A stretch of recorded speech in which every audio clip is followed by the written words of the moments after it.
נחשף לסיפורו המופלא של הולנדי בשם יופ וסטרוויל, שבזמן מלחמת העולם השנייה הציל ילדים ונערים יהודים בזמן הכיבוש הנאצי ושילם על כך בחייו.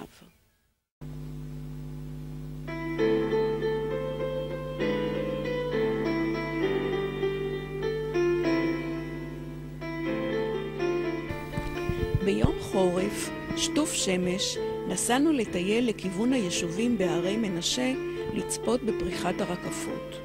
מיד לאחר שעברנו את קיבוץ דליה, נתקלנו בשלט המורה לכיוון יער על שם יופ וסטרוויל.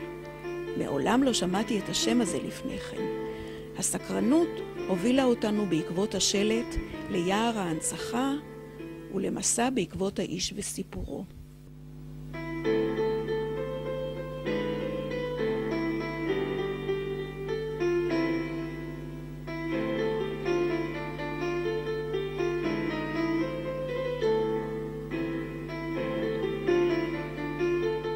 אז מי הוא היה, יופ וסטרוויל? מתברר שיש עדיין את מי לשאול. מרים פינקוף, בת 92 כיום, מתגוררת בחיפה, והיא זו שהודות להיכרותה האישית עם יופ וסטרוויל, התאפשרה בזמנו הצלת הילדים. זה וסטרוויל עם הבן שלו. כן. וזה שלושת הילדים, ואני הכרתי אותו בבית ספר, אני פה,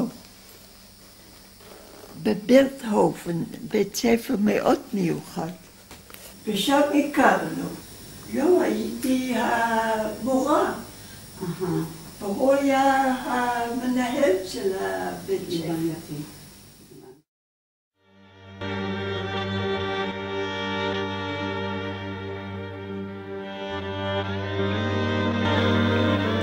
1942. טבעת החנק על צוואר היהודים בהולנד הולכת ומתהדקת, והאשליה שגורלם יהיה שונה מגורל שאר היהודים באירופה נגוזה. במיוחד חמור מצבם של הפליטים היהודים שהגיעו מגרמניה להולנד מאז עליית הנאצים לשלטון.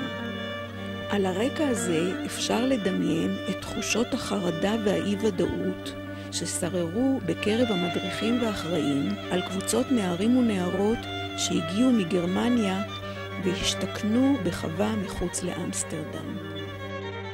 ברור שהם בתור להישלח מזרחה למחנות הריכוז וההשמדה. מוכרחים לברוח, אבל היכן מסתתר? מי יעזור להם?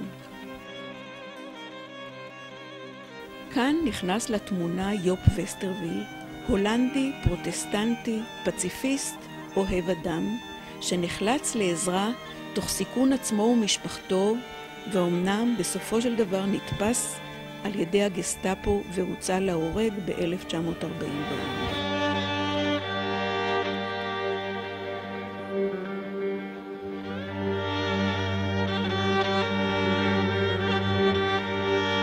הסתרת יהודים הייתה פשע בלתי נסלח על ידי הגרמנים, ואפשר רק לדמיין מה פירוש הדבר למצוא מסתור ל50 ילדים תוך מספר ימים.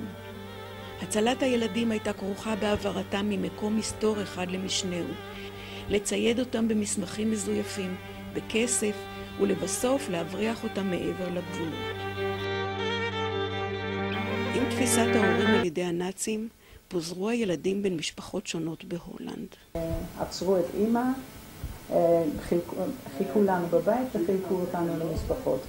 לא נפגשנו, הילדים, בזמן המלחמה, זה כמעט שנתיים זה היה. כל אחד היה במקום אחר.